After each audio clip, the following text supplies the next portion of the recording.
పాపం ఈ రోజుల్లో చాలా మంది మగ పిల్లలకి అసలు పెళ్లిళ్ళే అవ్వట్లేదు.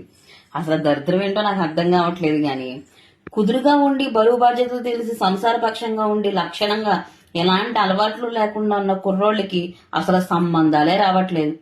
గాలి తిరుగులు తిరుగుతూ తాగుతూ సిగరెట్లు కాల్చుకుంటా ఇష్టం వచ్చినట్టు పనికిమాల అదవలా తిరిగే వాళ్ళకి మాత్రం చిటుకులు పెళ్ళైపోతుంది.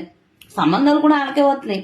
మరి ఆడపిల్లల తల్లిదండ్రులు నిద్రపోతున్నారు, ఆడపిల్లలే నిద్రపోతున్నారు నాకు అర్థం కావట్లేదు. కానీ ఆ సంబంధాల్లో కూడా అలాంటి వాళ్ళని సెలెక్ట్ చేసుకుంటారు. కానీ కుదురుగా ఉన్న పిల్లల్ని సెలెక్ట్ చేసుకోవట్లా.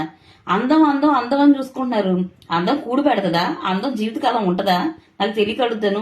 మనం ఒక పిల్లని ఇచ్చినప్పుడు జీవితకాలం పిల్ల సంతోషంగా ఇంట్లో ఎలా ఉంటుంది, ఇంట్లోనే ఉండి కాలు బయట పెట్టకుండా కుదురుగా ఉండేలాగా చక్కగా అల్లుడు మంచిగా చూసుకునేలాగా అలాంటి అల్లుడిని చూసుకోవాలి. కానీ మా అల్లుడు చాలా అందంగా ఉంటాడు.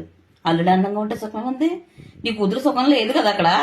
ఆడి తాగి తందనాలు వచ్చి రోజు పెంట చేస్తా ఉంటాడు. అది బాగుందా? అందం కాదమ్మా చూడాల్సింది. పిల్లోడు గుణగణాలు వెనకాల ఏముంది అవి చూసుకోండి.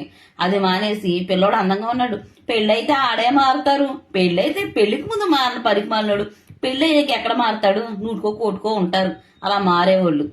కొంచెం చూసుకుని సంబంధాలు అయినా సరే కదా మంచిగా చూసుకుని చెయ్యండి అమ్మా. మంచిగా కుదురుగా ఉన్న బిడ్డలకు పాపం ఏ మగపిల్లడికి పెళ్లిళ్ళు అవ్వట్లా. పాపం అలా చూస్తుంటే పేడం ఉసుమంటుంది. కుదురుగా ఉన్న పిల్లలే పెళ్లిళ్ళు కాని వాళ్ళు అందరూ కూడా